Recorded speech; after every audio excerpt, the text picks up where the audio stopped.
De lo que voy a hablaros es de eso, de lo que llevamos hablando hoy toda la jornada. Estamos hablando de los platos tradicionales, los platos de nuestra alimentación, la de nuestras abuelas, como hemos dicho antes, y el cómo no morir de éxito, quizás no lo entendáis mucho, pero espero que a lo largo de las charlas lo vayáis entendiendo un poquito mejor. Lo primero que vamos a intentar es tener un esquema de trabajo, vamos a hacer una primera presentación, ya la estoy haciendo, luego hablaremos un poquito de ese contexto del que ya hemos puesto algunos antecedentes, de esos platos populares. Hablaremos, lógicamente, estamos en la universidad, tenemos que hablar de bases científicas, es decir, hemos estado durante mucho tiempo pensando que la gastronomía era un arte, que lo es, pero hoy en día sabemos que además de un arte está basado en unas ciencias que no se han conocido, no han sido evidentes hasta hace relativamente poco, pero que afortunadamente ahora podemos conocer y podemos aplicar y podemos descubrir por qué hacemos ciertas cosas en la cocina o en algunas elaboraciones y cómo mejorar esas elaboraciones. Decía Xavier que ya habían aparecido un par de paellas en esta mañana y yo no os traigo una paella. Yo vengo de Córdoba, allí, aunque la paella se ha implantado bastante bien, nosotros somos de perol. Somos de perol, que como veis tiene mayor profundidad y tiene una connotación bastante distinta a una paella. Y es que de un perol con las mismas dimensiones que una paella pueden comer como 5 veces más que de una paella. Porque es lógico, la paella al tener poca profundidad necesita mucho diámetro para un gran número de comensales. Y eso nos lleva a que era una herramienta de utilidad en el campo. Era la forma en que, sobre todo los hombres, antes estábamos hablando de las tradiciones femeninas, pues el perol cordobés es una tradición masculina, los hombres que iban al campo a hacer faenas, no las faenas diarias, sino a faenas de rebuscar, espárragos, setas, a cazar pajaritos, a cazar conejos, a pescar, cualquier actividad que se dedicaban principalmente un día de fiesta o un fin de semana, un domingo, un sábado, cuando terminaba la jornada, pues se reunían y había uno de esos hombres que había cocinado un arroz al que normalmente se le iba echando parte de lo que se había recolectado. Es decir, si habían encontrado pues unas tacarninas, pues se le echaba, se habían cogido caracoles, se le echaban caracoles, y si se habían cogido unos pajaritos, pues se desplumaban y se echaban al arroz. Y lo particular de esta forma de consumo de este alimento es que, lógicamente, estábamos en el campo, época en la que se iba andando a lomo de una bestia, pues no penséis en cuberterías ni en vajillas estupendas, sino que se comía directamente del perol, como en tantas partes de nuestra querida tierra y de otras partes del mundo. Es decir, era una cosa que te acercabas con tu cuchara, comías y te tenías que retirar porque pensás que de un perol que pudiera tener este diámetro podían estar comiendo perfectamente 12 personas. Si nos acercamos mucho a un perol, los demás no comen. Y esto es una cosa que yo además lo cuento así y os lo digo, estáis estudiando nutrición y estáis estudiando gastronomía, que cada vez se ve más en los catering, en las degustaciones. Si vosotros cuando vais a una degustación y os ponen unas tapitas, os quedáis al lado de la mesa, ya nadie más se puede acercar por ese lado de la mesa. Normalmente lo que tenemos que hacer es coger nuestra tapita, nos retiramos un poquito y dejamos que otras personas se acerquen. Bueno, pues esto es rescatar tradiciones también, esto es también un poco parte de nuestro patrimonio gastronómico. Hoy en día, cuando uno dice gastronomía, lo tenemos prácticamente todos claros, pero si hubiéramos estado hablando de gastronomía a finales del siglo XX, posiblemente estaríais en vuestra mente pensando solamente en grandes banquetes, en grandes restaurantes, quizás no tanto en estrellas Michelin, pero sí estaríamos pensando en restaurantes de renombre y una gastronomía, digamos, de élite. Afortunadamente, además de esa gastronomía de élite, hay una gastronomía popular que es con la que llevamos hoy trabajando toda la mañana. Y cuando hablamos de popular y de gastronomía tradicional, hay que tener un poquito de cuidado. Y yo, bueno, pues no os voy a venir a hablaros de la alimentación que tenéis aquí, os voy a hablaros de la alimentación de mi zona, de Andalucía. Y vamos a hablar un poquito de la gastronomía popular de Granada. A través de la Cátedra de Gastronomía Mediterránea y de la Academia Andaluza de Gastronomía y Turismo, hicimos una encuesta para, en cada una de las provincias de Andalucía, determinar cuáles eran los platos más típicos. Esto primero se trabajó con los académicos, que se le hizo una encuesta, teníamos una relación de 100 platos por cada una de las provincias, se le dijo, bueno, de estos, elegirme 10 o 12, que vamos a preguntarle a la gente de la calle realmente si consideran que son sus platos. Los resultados son los que tenéis ahí. Bueno, pues, como veis, la olla de San Antón, el plato alpujarreño, el remojón granaíno y la tortillita del Sacromonte. Luego, fijaros que el siguiente es los piononos de Santa Fe, que nosotros teníamos nada más que un 14% de los entrevistados que eligieron este plato, y lo digo porque luego haremos referencia a ella. Bueno, pues la tortillita de Sacromonte, pues casi un quinto de los encuestados dijeron que era el plato más típico de su zona. Cuando les preguntamos cuándo comen tortillita de Sacromonte, oh sorpresa, la mitad de los encuestados no la habían probado en su vida. Un 32% rara vez, es decir, menos de una vez al año, y, curiosamente, un 12% cuando viene alguien de fuera. ¿Esto qué significa? Pues que es un plato que todo el mundo tiene en la cabeza, que es un plato tradicional, y podríamos incluso decir que es un plato popular, pero que se está dejando de consumir. Además, esto lo hicimos por edades, y por edades los más jóvenes eran los que prácticamente ninguno habían probado el plato. ¿Qué hay detrás de todo esto? Pues hay una cosa muy sencilla. ¿Con qué se elabora la tortillita del Sacromonte? Pues se elabora con casquería, con vísceras. Y las vísceras pues no son del agrado de todo el mundo. ¿Qué tortillita del Sacromonte se come hoy en día en Granada? Pues un sucedáneo que se hace principalmente para turistas que lo piden. Y la mayoría de la gente no la pide. Y cuando lo comen es cuando viene alguien de fuera. Y esto nos viene a dar una idea de lo que se llaman los platos de prestigio. Son platos de los que presumimos y que solamente los vamos a comer porque no son platos de diario, cuando queremos presumir de nuestra ciudad, de nuestra cortesía ante un visitante, y le damos de comer ese plato que consideramos pues el más prestigioso de nuestra zona. Luego veremos que hay algún otro más prestigioso en Granada. En Córdoba es el rabo de toro. Salmorejo cordobés es el que se lleva a la panacea, el que se considera por casi un 70% de la población como el plato más típico, pero cuando viene alguien de fuera, sobre todo nos esmeramos en darle rabo de toro cordobés. Bueno, ahí tenéis un poco las estadísticas, y esto pues nos lleva a una cuestión importante. Una cosa es que en el inconsciente colectivo o en el consciente colectivo tengamos una idea de qué es nuestra tradición culinaria o gastronómica, y otra muy distinta es de lo que está quedando de esa tradición. En este sentido, bueno, pues vamos a ver por qué es importante trabajar con los platos populares.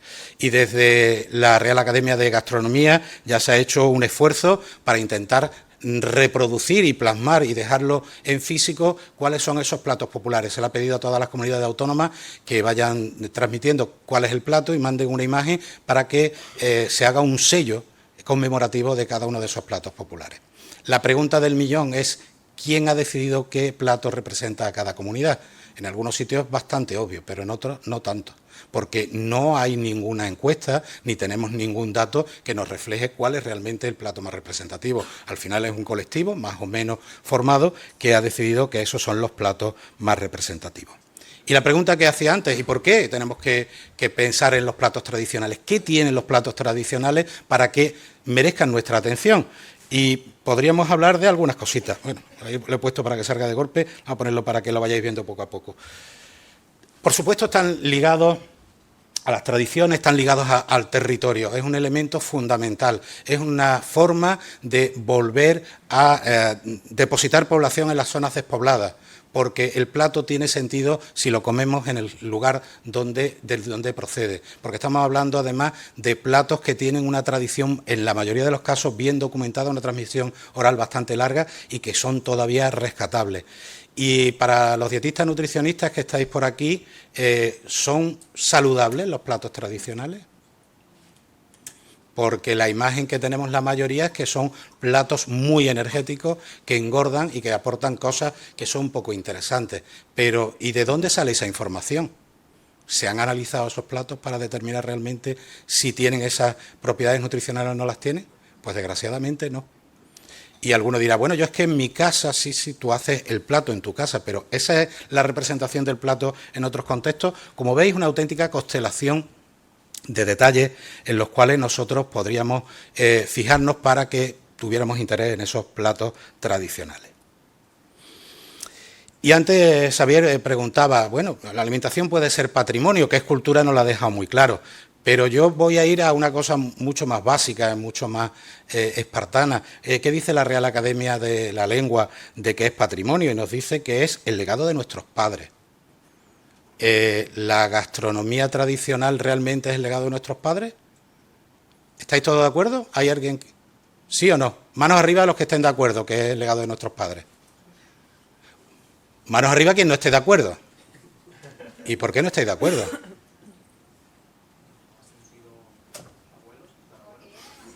Llámalo abuelos, tatarabuelos, tatarabuelos. ¿Es el legado de tu abuelo, bisabuelo y tatarabuelo?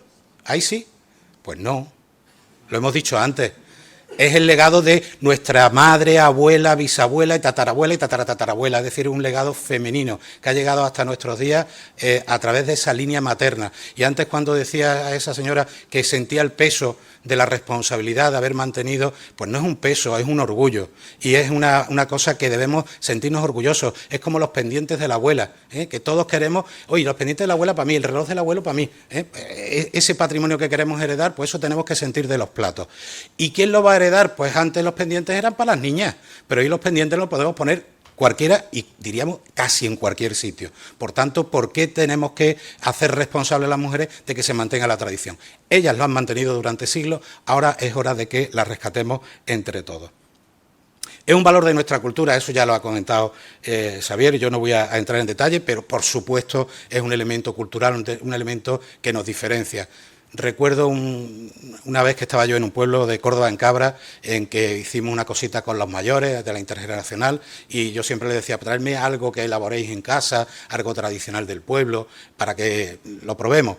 Y una señora me trae carne de membrillo. Carne de membrillo, en Córdoba todo el mundo sabe que está muy ligado a la industria de Puente Genil. Yo cuando me lo trae le digo, hombre, carne de membrillo, esto es de Puente Genil. La señora y el resto de las mujeres no me echaron del pueblo de milagro. La carne de membrillo buena es la de Cabra.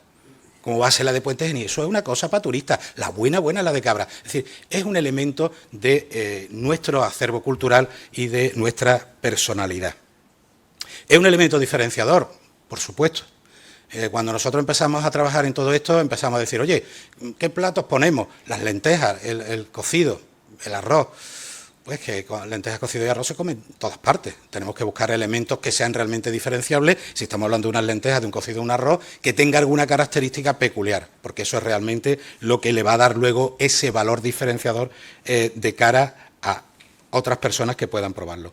Y es fundamental, está unido al territorio. No se puede entender un plato si no está unido a su territorio, porque es el fruto de ese territorio y de la historia que ha pasado por esa población que ha vivido en ese territorio. Y, por supuesto, debe ser rastreable históricamente. ¿Hasta cuándo? Yo estoy de acuerdo con Xavier, esto es muy complicado. Yo casi siempre digo una cosa, desde los años 50, 60 hasta ahora me vale. Todo lo que sea más antiguo corremos el riesgo de que haya evolucionado. Es decir, si yo reproduzco una receta de los romanos, Almudena Villegas lo está haciendo con frecuencia, ya no está a nuestro gusto, ya no está a nuestra manera de consumo, ya no es el plato tradicional nuestro, era el plato tradicional de nuestros tatarabuelos. Por tanto, ese rastreable histórico hay que acotarlo en el tiempo para que no se nos desvirtúe demasiado. Y, por supuesto, lo que ha dicho Xavier, que está ya perfectamente reconocido por la UNESCO y, bueno, pues la Real Academia está pugnando porque las tapas se reconozcan también patrimonio cultural inmaterial y, bueno, pues el propio Congreso de los Diputados tenemos una ley de patrimonio cultural inmaterial que si leéis todo ese párrafo que tiene ahí veréis que no hace ninguna mención al tema gastronómico, pero afortunadamente tenemos el artículo 2, apartado F, donde específicamente nos dice gastronomía, elaboraciones culinarias y alimentación. Por tanto, nuestra propia legislación está amparando que nuestra gastronomía es patrimonial. Y algunos estarán de enhorabuena, porque yo cuando fui a buscar a ver el patrimonio, que había visto una noticia, la paella Patrimonio Cultural Inmaterial de la Humanidad, yo creí que ya estaba hecho y resulta que no, que esto al final es que hay una propuesta parlamentaria para que se eleve y luego, lógicamente, lloverá. Y lloveremos o no veremos. Hay que tener mucho cuidado cuando rescatamos patrimonio, porque antes decía alguien, no todo lo rescatable debe ser rescatado, y hay cosas que hay que tener mucho cuidado. Y yo tengo experiencia, información cercana del rescate del garum, que nos hizo famosos en Roma, el garum que se elaboraba principalmente en las costas gaditanas y malagueñas. Y algunos de los que han intentado rescatarlos han terminado en el hospital con una intoxicación alimentaria grave, y no se lo ha llevado de calle por poco. Por tanto, siempre hay que ser muy cuidadosos en qué rescatamos, cómo rescatamos y en qué condiciones los rescatamos. Y hay que tener cuidado también con algo que se decía de nuestras abuelas, que estamos a tiempo. Mirad, eso hemos pensado, y eso habían pensado, por ejemplo, también las agustinas de un convento de Cabra, de este pueblo que ya he mencionado un par de veces, de Córdoba, en el que hacían unas piscotelas, a juicio de todo el mundo que las probaba, fantásticas, y que lo transmitían de la madre superior a la inmediatamente inferior, cuando ya se encontraba que estaba mayor y que tenía que entregar el testigo. Bueno, pues resulta que la madre superiora, que era joven, murió con la receta y se perdió. Y ahora en el pueblo están intentando rescatarla, los obradores y demás, y los mayores del lugar dicen que no, que aquello no son las piscotelas de las madres agustinas. Por tanto, estamos en un momento dulce para rescatar esas tradiciones, estamos en un momento dulce para acometer esa gastronomía tradicional y hacer que no se pierda. Otra cosa es lo que haremos luego con ella, pero por lo menos rescatarla y hacer que no se pierda. Y lógicamente vamos a aplicarle ciencia a todo esto. Y la ciencia yo la ejemplifico con esa fotografía. Yo soy el extremo derecho, hace ya unos cuantos años, esto era el año 2004, donde la Unión Europea, muy preocupada por un tema de cáncer, haciendo estudios de cáncer, descubre que no se podía ver la influencia de la alimentación sobre el cáncer porque no teníamos una información fiable en las tablas de composición, que era lo que se llevaba en aquel momento, que reflejara la composición de los alimentos. Y decide crear un proyecto Eurofir, en el cual se ponen las bases para que las bases de datos, ya no tablas, ya lo convertimos en un elemento informático de composición de los alimentos, tengan una información fiable y reproducible y que sea además intercambiable. Ahí tenéis un poco el esquema de esas bases de datos. Y deciros que, bueno, pues en España tenemos una base de datos de composición española, de la que me honro ser secretario, que fue avalada durante mucho tiempo por la AESAN y el Ministerio de Sanidad y Agricultura, que luego cambiaron los tiempos políticos y ya dejó de apoyarse. Y, bueno, pues allí estuvimos trabajando. Y lo que me interesa no ahora mismo es esto, que es la base de datos, que quedó parada y quedó una foto fija de hace 10 años y que habría que actualizarla, sino las consecuencias de todo esto. Y las consecuencias de todo esto es que se hicieron reuniones periódicas con informes en los cuales se decía qué debemos de incluir en la base de datos.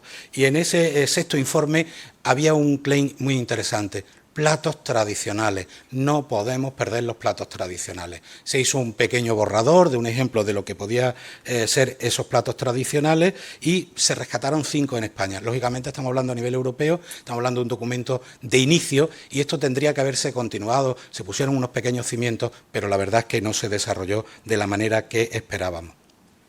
Y aquí quiero un poco encauzarnos en mi propia historia dentro de lo que sería la gastronomía científica. Esto que estamos hablando del año 2006, yo ya en el año 2012 estaba desarrollando herramientas para valorar nutricionalmente esos platos tradicionales. Eso era unos elementos fundamentales y ahí se crean los primeros primordios y los vamos llevando a congresos. En el año 2016 ya con esta herramienta trabajamos con el primer plato en el cual hacemos una cosa importante que se llama estandarización. Y os explicaré luego por qué hay que estandarizar, sobre todo los platos populares. Hicimos la estandarización del salmorejo, que realmente tuvo una gran repercusión. Poco después hicimos la del rabo de toro. Me dieron en un congreso de la SECA incluso un premio a la mejor comunicación científica, que tuvo bastante cachondeo porque me dieron un premio por el mejor rabo y aquello pues afortunadamente no hubo que demostrarlo. Sobre platos preparados en 2018, y en 2018 hay un hito muy importante, y es que algo que hoy aquí tenemos fusionado de una manera natural, que es la gastronomía y la nutrición, eran totalmente irreconciliable. La gastronomía iba por una parte y la nutrición iba por otra. Se hace la primera reunión a nivel nacional en Segovia en el que se habla de gastronomía y nutrición. Posiblemente se hubieran hecho cositas más pequeñas antes, no lo digo, y posiblemente en la cabeza de muchos estaba ya el trabajar en gastronomía y nutrición, pero es el primer paso en esta dirección.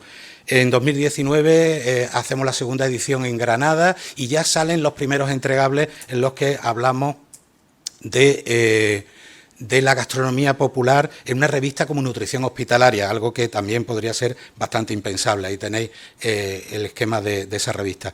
Y en 2020 nos reúnen en Bilbao, PES estuvo en esa reunión y nos dijeron, oye, hay que hacer algo por los platos en peligro de extinción. Vamos a ir rescatando de cada comunidad autónoma, nombrar unos responsables y empezamos a rescatar platos de aquella reunión. Os recuerdo, esto era 8 de marzo de 2020, 11 de marzo de 2020 nos confinan. Es decir, bueno, pues estuvimos trabajando principalmente de nuestras casas y al final salió este monográfico que ahora se está reeditando y se va a sacar con valores nutricionales, que era una de las cosas que faltaba. Y yo decía, yo no puedo hablaros de la gastronomía de la Comunidad Valenciana, ni siquiera de la de Alicante, porque no soy autoridad para ello, pero sí puedo hablaros de la que conozco, que es la andaluza. Y de la andaluza vamos a ir viendo un poco qué es lo que hicimos. Lo lógico es siempre empezar por lo que uno conoce. No vas a empezar a estudiar algo totalmente ajeno. Empezamos por lo más popular, lo más cercano a nosotros, y algún día llegaremos a estudiar pues cómo comen los alienígenas, pero de momento no llegamos. Y empezamos estudiando donde reside mi universidad, la Universidad de Córdoba, y porque tenemos además un pozo gastronómico muy interesante, en el cual tenemos, bueno, ahora mismo tenemos 2 restaurantes con estrella Michelin, uno con 3 estrellas y otro con 1 estrella. Tenemos una edición que este año parece que no va a darse, que es Califato Gourmet, que reúne a de los mejores chefs haciendo una demostración de tapas. Tenemos una cosa que es un elenco de 7 personas que en los años 70 y 80 pusieron en el mapa la gastronomía de Córdoba y a los cuales pues se le ha rendido hace poco homenaje. Ya hemos perdido a 2 de ellos, porque son ya gente muy mayor.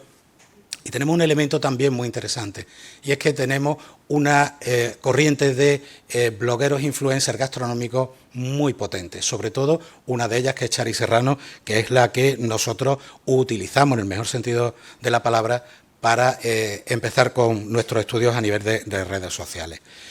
¿Qué es lo primero que hicimos? Dijimos, oye, ¿quién sabe de gastronomía en Córdoba? Y fuimos preguntando a los que yo en principio pensaba que sabían de gastronomía, y esos fueron dando referentes. Al final identificamos 48 referentes de personas que más o menos se movían en este mundo y sabían de gastronomía en general, de los cuales, lógicamente, no todos pudieron acceder a hacerle las entrevistas, que fue una entrevista larga y en profundidad, pero sí llegamos a 24 entrevistados, de los cuales sacamos mucha información de mucho tipo, de productos, de interlocutores, de destinatarios, de temporalidad, qué objetivos deberíamos de tener, en qué ámbito nos debíamos de mover. Y, obviamente, en ciencia y en economía hay una cosa que conocemos como estudios DAFO. Hicimos un análisis DAFO para ver qué es lo que cómo podríamos abordar la gastronomía de Córdoba. Y fijaros qué curioso que ya en los datos previos había salido, pero aquí una de las fortalezas que aparecía era los platos populares. Bueno, pues es uno de los elementos con los que tenemos que trabajar, es uno de nuestros elementos de empezar a trabajar. Le preguntamos a estos expertos que cómo consideraban que estaba la gastronomía, nos dijeron que la gastronomía estaba en muy buena situación en aquel momento, pero la difusión en gastronomía nos dijeron que eso ya no estaba tan bien. Y cuando le preguntamos, oye, ¿y cómo llega a vosotros la información en gastronomía? Esperábamos que fuera principalmente por libros, revistas, periódicos. Ya nos encontramos con la sorpresa de que eran las redes sociales las que estaban informando principalmente de esos elementos gastronómicos.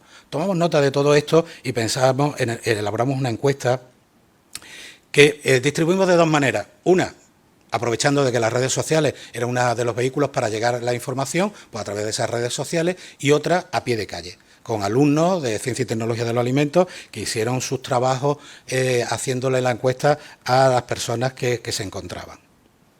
Ahí tenéis los alumnos de aquel año y ahí tenéis la encuesta, una encuesta muy completa, en una encuesta que en alguna ocasión decían los alumnos, es que me ven y salen corriendo. Pues claro, cuando tú te paras con una persona a hacer una encuesta y te tiras 10 minutos haciendo la encuesta, el que va por aquí, que vamos todos con prisa, pues se iban rápido. Preguntamos de todo, preguntamos por restaurantes, preguntamos por cocineros y por supuesto preguntamos por los platos, pero no solamente por los platos, cuál crees tú que es el plato más importante de Córdoba, sino cuándo lo comes, con quién lo comes, si es de tu favorito o no de tu favorito. Una encuesta, como digo, bastante completa. La presencial la distribuimos por barrios de Córdoba proporcional a la pirámide poblacional para que fuera lo más científica posible, y online, pues a través de las redes sociales, no teníamos otra, y la intención era luego comparar. Oye, da los mismos resultados cuando yo lo hago presencial que cuando lo hago online. Para nosotros era fundamental. Y ahí tenéis un poco el cuadro de los influencers que se estuvo moviendo haciendo aquella difusión de las encuestas. Respuestas, 1.509 encuestas. Hay encuestas del sí para intención de voto con menos. Es decir, estamos hablando, para una población como la de Córdoba, era bastante significativa, de las cuales 717 se le hicieron a gente a pie de calle y 792 por redes sociales. Distribución de población, he dicho antes, proporcional a la población de Córdoba. ¿Hay tantas mujeres en Córdoba? No. Realmente hay un sesgo, porque la mayoría de usuarios de redes sociales en relación a la gastronomía, a la cocina y a la restauración son mujeres. Por tanto, el sesgo estaba precisamente en esas encuestas online. Y nosotros lo esperábamos, era una cosa previsible. Agrupamos por grupos de edad e hicimos también una estratificación por zona, por todos los barrios de Córdoba, y cuando digo todos los barrios de Córdoba, digo todos los barrios de Córdoba, que fueron nuestros alumnos preguntando con un segmento muy concreto de franja de edad y sexo a los que tenían que preguntar. ¿Por qué los barrios de Córdoba? Por una cosa muy importante, porque había un estudio sociológico del Consejo Superior de Investigaciones Científicas que había clasificado los barrios de Córdoba en función de su estrato social, con lo cual también pudimos ver el efecto de ese estrato social.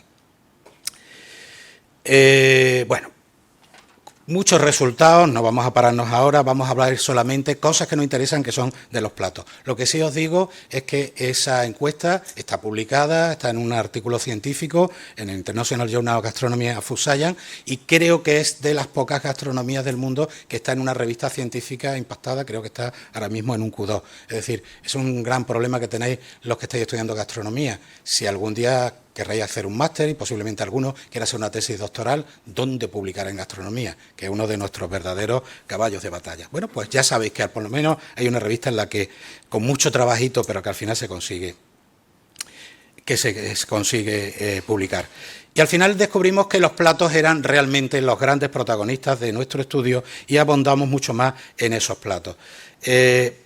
Y cuando hablamos de platos tradicionales, de lo que se ha hablado hasta ahora, yo creo que merece la pena hacer una división, con un montón de grises entre media de lo que vamos a decir. Los platos en peligro de desaparición, esos platos que ya hace una abuela en un pueblo o hacen 3 o 4 mujeres en un pueblo y que el día que esas mujeres desaparezcan, el plato ya nadie sabe cómo se hace, o excepcionalmente algún hombre que hace algún plato también por ahí perdido. Ahí estamos trabajando en lo que ya os enseñé antes, en esa publicación de la revista Nutrición Comunitaria, del Grupo de Gastronomía Científica, y en lo que yo más he trabajado, aunque he colaborado también con ellos, con los platos en peligro de extinción, que son los platos populares. Y algunos dirán, bueno, ¿y los populares qué problema tienen? Bueno, pues los platos populares, que ahí tenéis un skyline de Córdoba con esos platos populares, con los 10 platos más típicos de su gastronomía, tienen este pequeño problemita. No sé si llegaréis los últimos a verlo, pero si ponéis en Google receta del salmorejo, me da pues como 4.480.000 respuestas. 4.480.000 recetas de salmorejo. ¿Cuál es el bueno? ¿Cuál es el que voy a estudiar? Ninguno, no puedo estudiar ninguno, porque ninguno de ellos sería representativo. Nosotros lo que hacemos es lo que se llama una recopilación amplia de recetas, tanto de recetarios, de restaurantes, a nivel de doméstico, y con todas esas recetas, por supuesto también de Internet, con todas esas recetas trabajamos una cosa que se llama la estandarización, y a partir de ahí sacamos datos estadísticos de cuáles son los ingredientes que deben estar en el plato, en qué proporciones y de qué manera se debe elaborar. Desde entonces hemos trabajado en muchos, ahí tenéis el perol, rabo de toro, hemos hecho encuestas particulares, y os voy a poner como ejemplo de cómo trabajamos la encuesta, el trabajo sobre el salmorejo. Lo hicimos en 2013, por supuesto, muchos establecimientos de restauración de Córdoba, llegamos a tener hasta 754 establecimientos, de los cuales 323 colaboraron, pero al final, ¿qué pasa con las recetas? Mira que la receta del salmorejo es sencilla, pues que algunas eran irreproducibles. ¿Por qué? Pues porque faltaban ingredientes. Fijaros, una de las cosas que nos ha pasado con el flamenquín. Todos me imagino que sabéis lo que es un flamenquín, que es un producto que se fríe. Cuando tú le preguntas a la gente los ingredientes de un flamenquín, pues el 90% no te dicen que hay que tener aceite para freírlo. Es básico, hay que freírlo. Lo dan por hecho que tiene que estar, pero no te lo cuentan. Entonces, aquí hay un peligro también a la hora de rescatar la receta de que algunos ingredientes básicos se pueden escapar.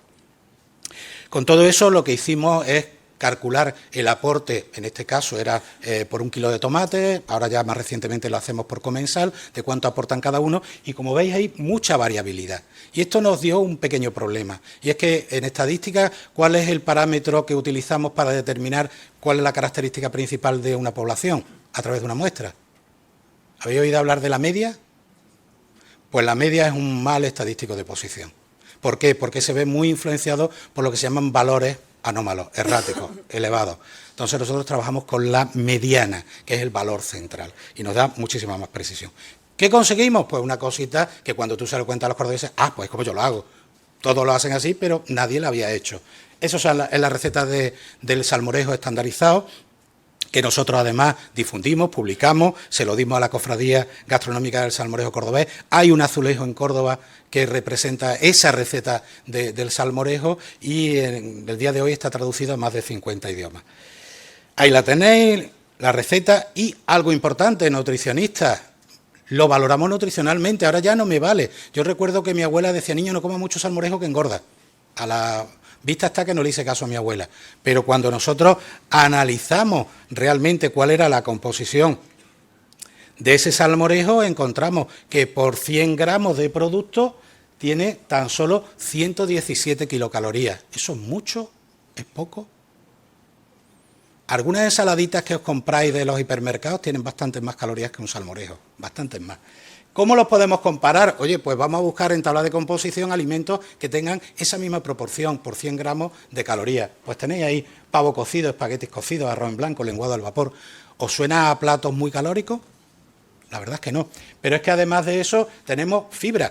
Y si además utilizamos la piel del tomate, como hoy en día casi todos los cordobeses utilizan, nos encontramos que tiene un aporte de fibra parecido a la lechuga, al arroz integral, a la manzana o a la piña.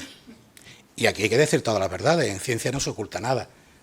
Tenemos también un buen aporte de sodio.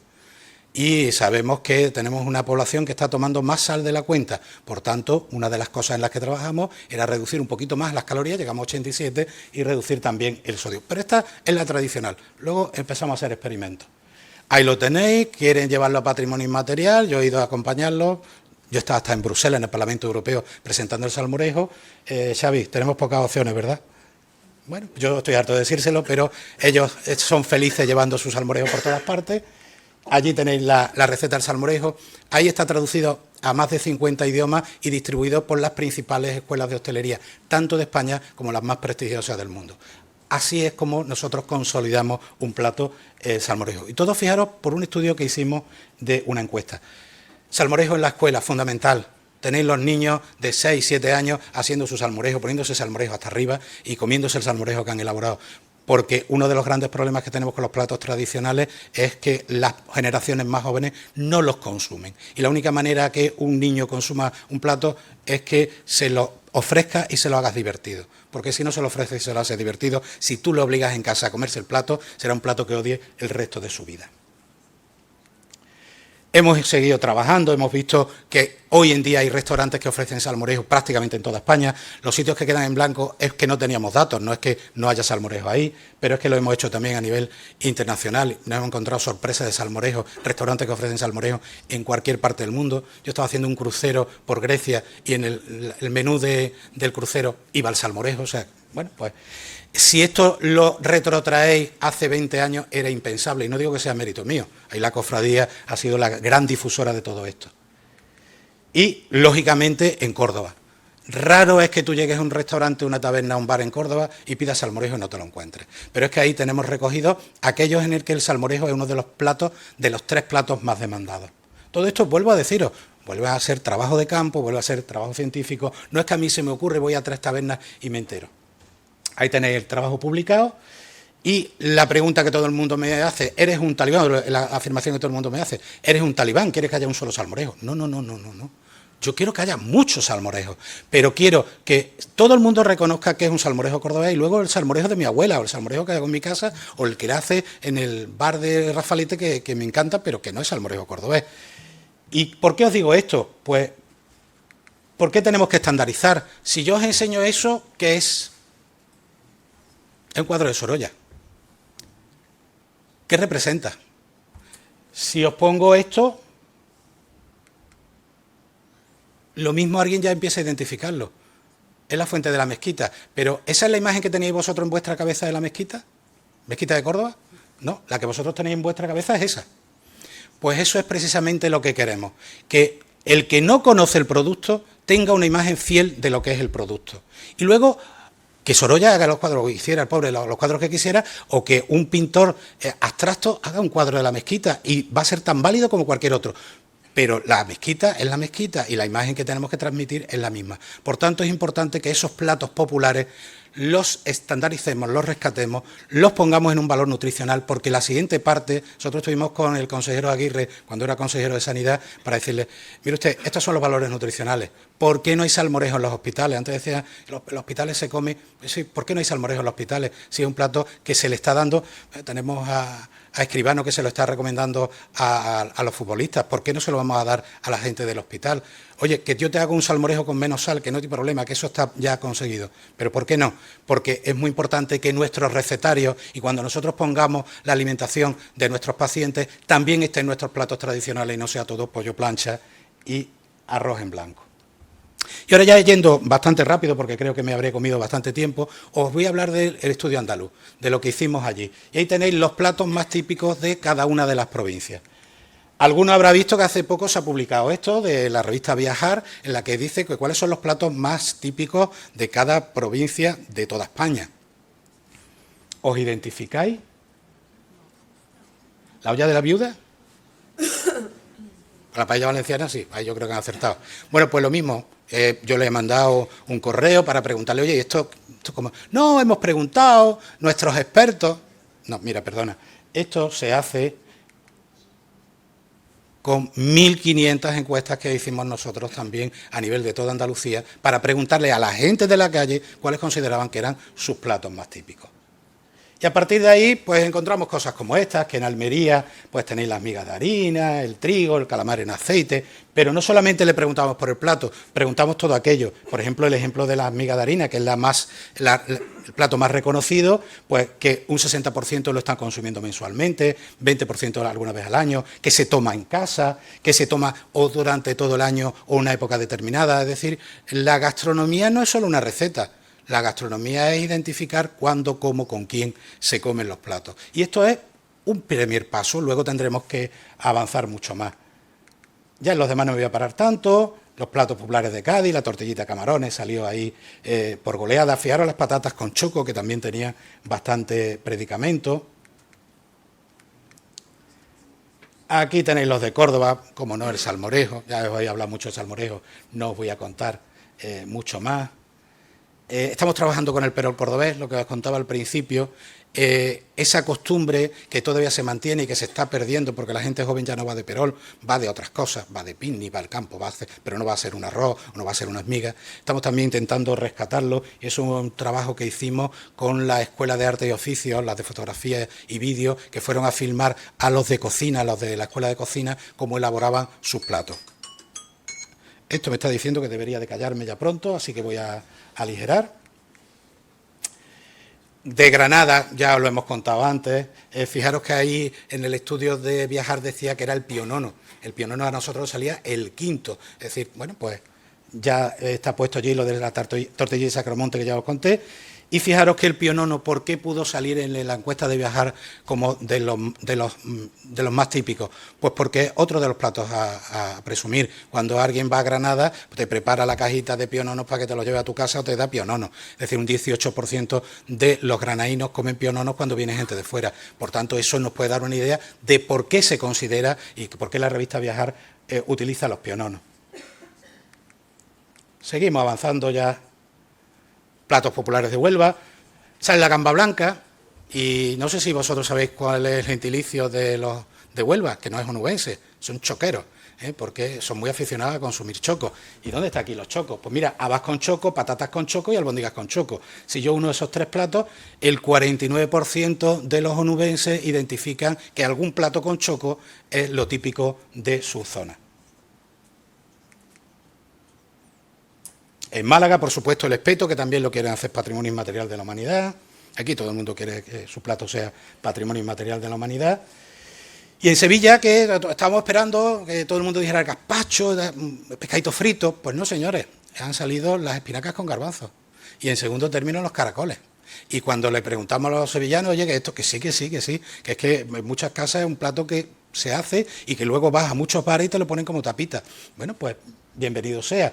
El tema de los caracoles, hemos hecho nosotros un estudio a nivel de 3 provincias. Sevilla, que es la máxima consumidora a nivel de España, Jaén, que es la máxima consumidora per cápita, y Córdoba, que tiene una tradición muy peculiar, que es eso que estáis viendo ahí, son los puestos de caracoles, donde ya no es el caracol en caldo o el caracol en salsa, sino que tiene teriyaki, carbonara, tiene 200.000 formas de prepararlo, y tenemos más de 30 puestos que primavera, cuando empieza primavera, empiezan a florecer en Córdoba y que están siempre llenos.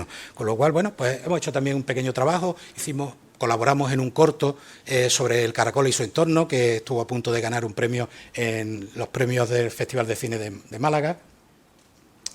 En Jaén, que es uno de los sitios donde ahora mismo estamos trabajando más profundamente, la pipirrana, la gran reina de la gastronomía jiennense, que antes de esta encuesta nadie era consciente.